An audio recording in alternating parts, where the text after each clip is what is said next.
ఈరోజు పానీపూరి ఛాలెంజ్ అయిపోతున్నాం 30 seconds లో మా మమ్మీ నేను ఎవరు ఎక్కువ తింటారో వాళ్ళకి ఎంత మనీ 500.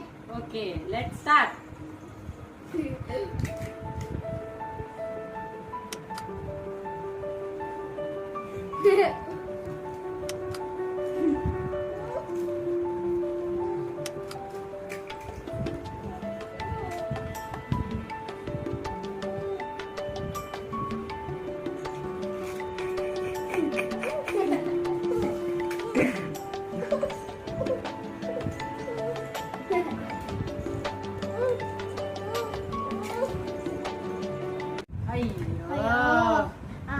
సో మా మమ్మీ 5 తినింది, నేను 6 తిన్నా.